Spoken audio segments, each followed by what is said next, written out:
Bonsoir. Il est là.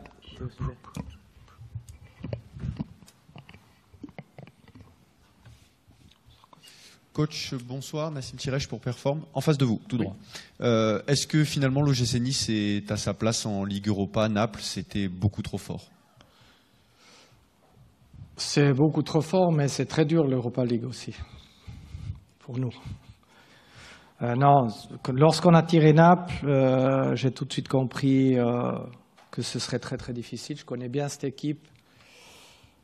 Déjà, lorsque j'étais en Allemagne à Gladbach, je regardais cette équipe comme ça. C'était très intéressant leur façon de jouer. Et ils jouent depuis 3 ans quasiment. C'est quasiment la même équipe. Souvent les 3 mêmes attaquants, les 3 milieux. Il y a 4-5 milieux de rechange, etc.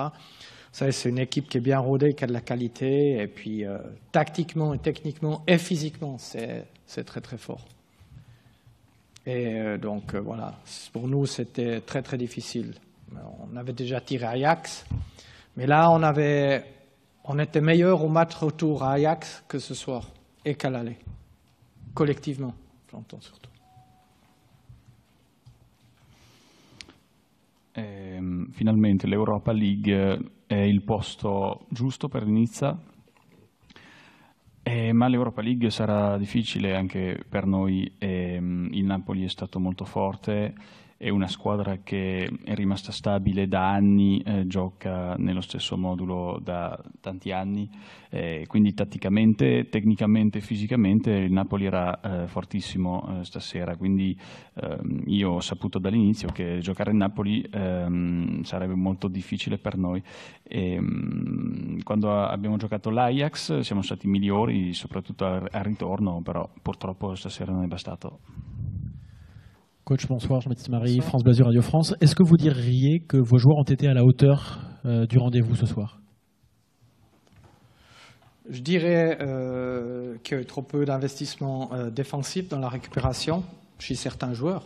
Parce que là, vous n'avez aucune chance de faire un bon match déjà. Je ne parle même pas de résultat. Et là, c'était trop peu. Je vous ai dit, on était moins bon aujourd'hui qu'à Amsterdam où tout le monde a travaillé pour récupérer le ballon, puis pour jouer, se démarquer, etc. Donc voilà. Il Nizza è stato all'altezza di quella partita stasera, ma secondo me non abbiamo abbastanza difeso e come ho detto prima eravamo migliori ad Amsterdam, ma stasera non è bastato l'investimento difensivo. Coach, William Berseni ce matin. Oui. Vous avez aussi ce soir un peu la confirmation de vos doutes quant à l'état physique de Schneider et Mario Balotelli pour peser davantage dans cette rencontre? Non, pas seulement. Pas seulement eux, Schneider, c'est tout à fait logique. Il a fait une bonne prestation contre Guingamp et ça vient un peu tôt, quoi. Mardi, ça vient un peu tôt pour Schneider. Et puis Mario n'était pas dans le coup, faut bien le dire. Faut appeler un chat et j'aurais dû le sortir beaucoup plus vite, quoi. Et puis ce qu'il a trop peu couru, c'est trop peu investi. Et puis on a retrouvé un petit peu des couleurs à la fin quand on a mis un jeune que personne connaît, Ganago, qui a 18 ans, quoi. Voilà. Mais bon, vous savez, faut pas. À Naples, sur le banc, sur 6 joueurs de champ, on en avait 5 qui avaient joué 3 jours avant avec la CFA. Donc voilà, quoi. Hai avuto conferma dei dubbi che avevamo sulla condizione fisica di Wesley Sneijder e Mario Balotelli stasera? Ma non è solo questione di Sneijder e Balotelli. Sneijder ha fatto una bella partita contro il Guingamp, ma purtroppo stasera non è bastato e Mario Balotelli stasera non ha fatto una buona partita, bisogna dirlo, e avrei dovuto sostituirlo anche prima. Che poi quando ha fatto entrare Ganogo, un giovane giocatore, ha portato più ritmo. Coach, en face de vous, est-ce que vous pouvez nous expliquer ce qui s'est passé sur le premier but? On a vu que Mario Balotelli avait un bracelet, qu'il n'a pas voulu ou pas pu l'enlever, donc il est resté dehors. Voilà. On voit à votre mine que c'est le genre de choses qui vous rend fou. Voilà, est-ce que vous pouvez nous expliquer ce qui s'est passé? Non, ça me rend pas fou. Je maîtrise très bien ça. Une fois c'est les souliers, une fois c'est le bracelet. Voilà quoi. Mais ça, je sais pas ce qui s'est passé exactement. Je sais pas ce qui s'est passé entre l'arbitre et puis voilà. Après, c'est une histoire de bracelet. Je peux rien vous dire. Moi, j'étais en mi-match là à côté, etc. J'ai vu l'arrivée du but, c'est tout à cause de ça. Mais c'est pas voilà toute la raison pourquoi. Des fois, on joue à 10 aussi. Mais bon, ça peut déconcentrer un peu. Cos'è successo sul primo gol? Abbiamo visto che Balotelli aveva un braccialetto e che c'è stata una polemica con l'arbitro. Cos'è successo? Ma non lo so, ho visto che c'era qualcosa con l'arbitro, adesso non lo so cosa è successo. Io l'unica cosa che ho visto è che c'era stato un gol per il Napoli. Era la stessa domanda, la même question di Balotelli, perché non ho capito perché era fermo lì a parlare con l'arbitro, volevo chiederlo a lei. Je sais pas. Oui, sorry. On n'a pas compris pourquoi Mario Balotelli est resté là à l'arrêt à discuter avec l'arbitre. Moi non plus. Neanche io, ho capito. Bonsoir, Gafar Daron de Coursa News. Quelle pensée sur le tirage demain, après-demain? Il y a tirage Europa League.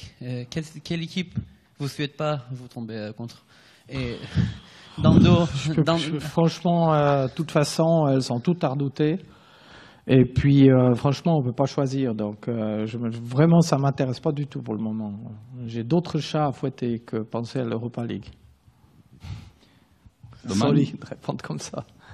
Domani c'è il sorteggio, dopodomani c'è il sorteggio dell'Europa League e quale squadre vorresti evitare? Ma tutte le squadre sono forti in Europa League, per ora non ci penso e quel sorteggio non è la cosa che mi interessa per ora. Bonsoir, Anthony Clément de l'équipe. Est-ce que vous avez craint pendant la première période qui était très difficile de subir une lourde défaite plus que finalement ce qui s'est arrivé? Il fallait tenir le plus longtemps possible. On était très ouvert, disons, en première mi-temps, parce qu'on n'était pas bon défensivement, mais je ne parle pas des arrières qui ont très bien joué. On n'était pas bon dans la récupération du ballon. Vous n'êtes pas bon dans la récupération collective, c'est impossible de bien jouer. J'ai déjà dit une fois, tout le monde le sait, ça. Si vous n'êtes pas bon dans la récupération du ballon, vous n'êtes pas bon offensivement, déjà parce que vous avez beaucoup moins le ballon. Nel primo tempo avete avuto paura di prendere tanti gol, visto come si giocava, ma è vero che eravamo aperti nel primo tempo e non siamo stati bravi per recuperare la palla, quindi è difficile giocare in fase offensiva in quelle condizioni. Coach William, oui. Je voudrais rebondir sur la première réponse à la question, quand vous dites que même la Ligue Europa c'est trop difficile pour l'OGC Nice, c'est encore une forme de dire que vous avez besoin de renforts dans cette fin de mercato? Non, mais c'est très fort, je dis c'est très fort. La Ligue Europa, quel que soit l'adversaire, on croit qu'on tombe, je sais pas, à Limassol. Limassol, ils viennent se qualifier pour la Ligue des Champions, par exemple. Il y a des autres équipes et tout comme ça, c'est très, très, très serré. Où que vous alliez. Très, très difficile, c'est très compliqué. C'est un groupe de 4, il faut sortir dans les 2 premiers. C'est très, très, très difficile. Après, tout le monde voit qu'on n'est pas au niveau des matchs qu'on a fait l'année passée actuellement. Ça saute aux yeux de tout le monde. Que ce soit dans la récupération du ballon, dans l'intensité, dans les déplacements, etc., c'est des années-lumière pour le moment. Quando lei ha detto che l'Europa League è ancora anche troppo forte per il Nizza, vuol dire che lei ha bisogno di nuovi giocatori. È solo che certo l'Europa League è molto difficile, anche se si prende una squadra come per dire Limassol non è facile, tutte le squadre sono forti, c'è un girone con 4 squadre e bisogna finire nelle prime due. Noi ovviamente il nostro livello è un po' abbassato rispetto all'anno scorso e tatticamente e tecnicamente siamo molto lontani di quello che facevamo l'anno scorso. Coach, quelques mots peut-être sur Alain de Saint-Maximin qui, depuis qu'il est arrivé à Nice, est le joueur le plus remuant, qui essaye de faire des différences. Il a des soucis dans le dernier geste, mais on voit que c'est lui qui est quand même le dynamiteur de cette équipe niçoise depuis quelques semaines quand même. Oui, mais il faut que ça joue avec le collectif aussi. C'est facile de courir avec le ballon. Après, il faut jouer juste avec les autres. Combiner à 2-3 joueurs, etc. Savoir déstabiliser les autres équipes, c'est encore autre chose. Voilà. Il y a beaucoup de travail. Énormément, il a des qualités, mais il y a énormément de boulot. Ça va prendre du temps. Croyez-moi. Alain Saint-Maximin, abbiamo visto che era uno dei giocatori più attivi del Nizza, cosa ne ha pensato? Alan è molto forte individualmente, ma giocare collettivamente è un'altra cosa. È facile giocare solo con la palla, ma bisogna giocare collettivamente. Con Alan c'è tanto lavoro da fare, c'ha molta qualità, però c'è un lavoro da fare con lui.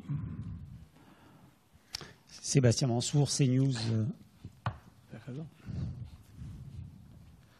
Oui, Sébastien Mansour, CNews. Bonsoir. Est-ce que l'effectif que vous avez aujourd'hui vous paraît suffisamment efficace pour bien figurer en Ligue Europa?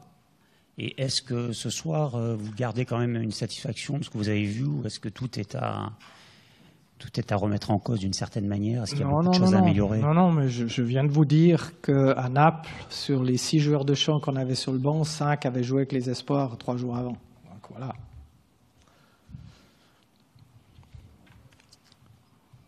Oui, mais c'est une saison qui peut s'annoncer très, très, très difficile pour nous. Dans le championnat de France aussi, ça c'est clair.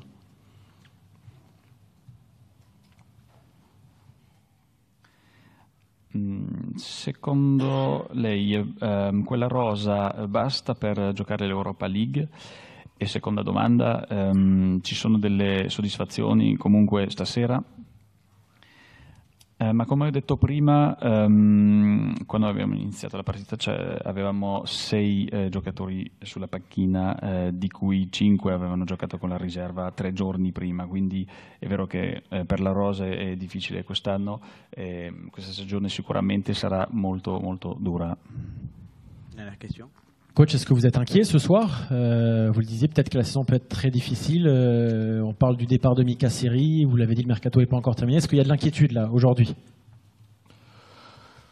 Non, j'ai pas de l'inquiétude après le match qu'on a fait contre Guingamp.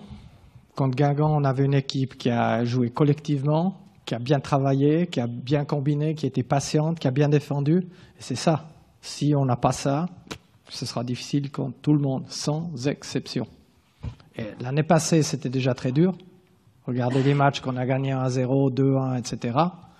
C'était déjà très dur l'année passée. Alors, pourquoi ce ne serait pas plus dur cette année? Lei è preoccupato per la stagione e quando vediamo soprattutto il caso di Seri che magari va a lasciare la società. No, quando vedo quella partita che abbiamo fatto contro Guingamp, siamo stati molto bravi collettivamente, siamo stati pazienti e abbiamo difeso molto bene. Senza questo sicuramente la stagione sarà molto difficile. C'est vite, une équipe elle est vite déréglée et vite re-réglée. Ça va être très vite. Je vous ai déjà parlé, c'est comme si vous faites un gâteau. Et puis à la fin, vous mettez un faux ingrédient dans le gâteau, 1 ou 2, vous ne pouvez pas manger le gâteau. Je me dis qu'autrement, il est super bon, puis le collectif joue pour le gâteau. Voilà. Et una squadra si può cambiare. Je remarque que les 15-20 dernières minutes, on a enfin osé, on a enfin joué avec du mouvement. Et ça, c'était le côté positif. Quand je dis les jeunes qui étaient à Naples, c'est pas négatif, c'est la vérité déjà, hein, mais c'est des bons jeunes. Mais il faut leur donner du temps et de l'expérience. E una squadra si può cambiare molto rapidamente e anche tornare a giocare correttamente molto rapidamente, quindi è come l'esempio di quando si fa a mangiare, se si cambiano solo 3 ingredienti cambia assolutamente tutto. E abbiamo una squadra con giovani giocatori che sono molto bravi, però ci vuole tempo e esperienza per loro. Merci beaucoup, bonne soirée. Merci, bonne soirée.